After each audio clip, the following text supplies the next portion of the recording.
The history of archaeology in India is, honestly, a fascinating journey that blends both indigenous curiosity and later, more systematic efforts led by Europeans and the British colonial government. Understanding how archaeology developed in India helps us appreciate how the country's ancient monuments and artifacts have been discovered, studied, and preserved. Long before Europeans arrived, Indians were already interested in their ancient heritage. One of the earliest examples is from the 14th century, when Sultan Firuz Shah Tughlaq moved Ashokan pillars from places like Topra in Haryana and Meerut in Uttar Pradesh to Delhi. This shows that even in medieval times, Indian rulers valued and tried to preserve ancient monuments. However, these efforts were not systematic studies but more about admiration and preservation. From the 16th century onwards, European travelers and traders began describing Indian monuments. For example, J.H. van Linschoten, a Dutch traveler, wrote about the ruined temples of Elephanta and Ellora. Pietro della Valle, an Italian visitor, made sketches of South Indian temples in the early 17th century. These early accounts brought Indian monuments to the attention of the wider world, but were mostly descriptive, not scientific. By the 18th century, more detailed studies began. Carsten Niebuhr, a German explorer, carefully measured and recorded monuments like Elephanta and expressed concern about their neglect. Around the same time, J.B.B. Darnville tried to locate the ancient city of Pataliputra using Greek and Roman texts. These efforts laid the groundwork for more systematic archaeology.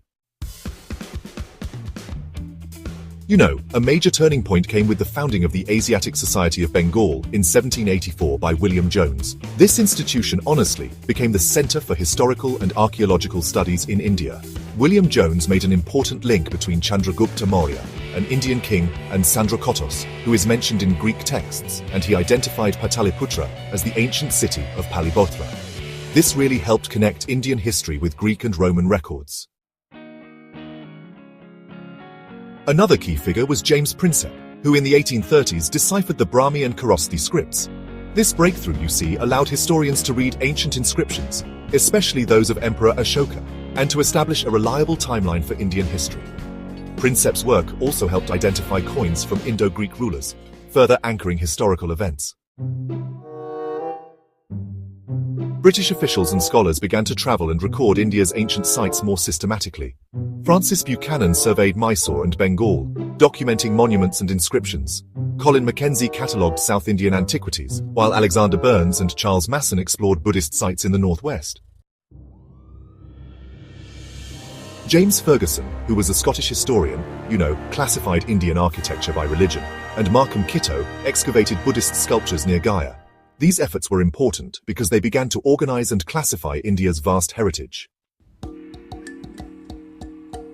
One of the most important discoveries in Indian prehistory was made by Robert Bruce Foote in 1863, when he found stone tools, specifically hand axes, at Pallavaram near Chennai.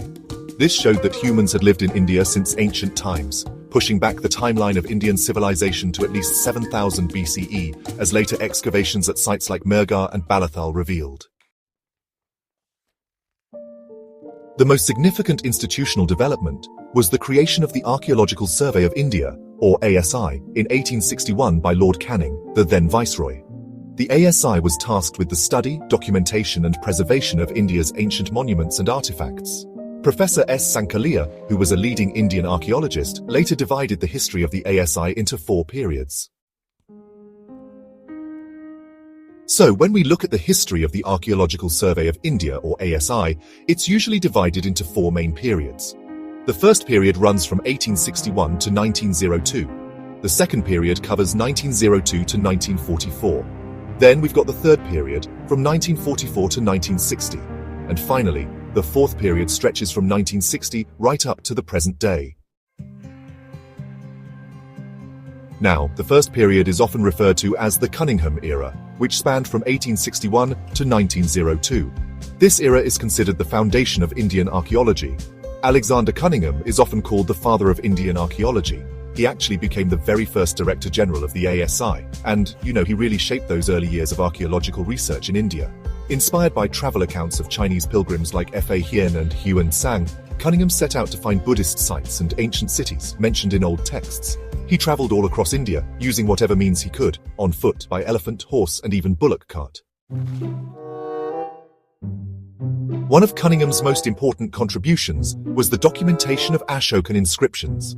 He identified and recorded many of Ashoka's edicts, which turned out to be absolutely crucial for understanding the history of the Mauryan Empire and the spread of Buddhism.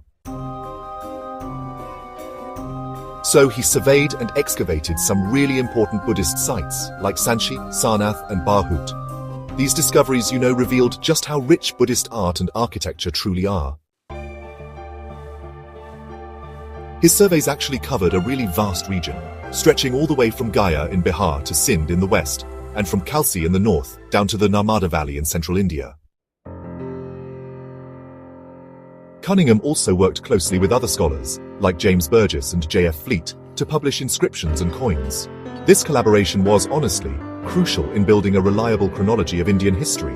In fact, the first volume of the Corpus Inscriptionum Indicarum, which is a collection of important inscriptions, was published in the year 1877.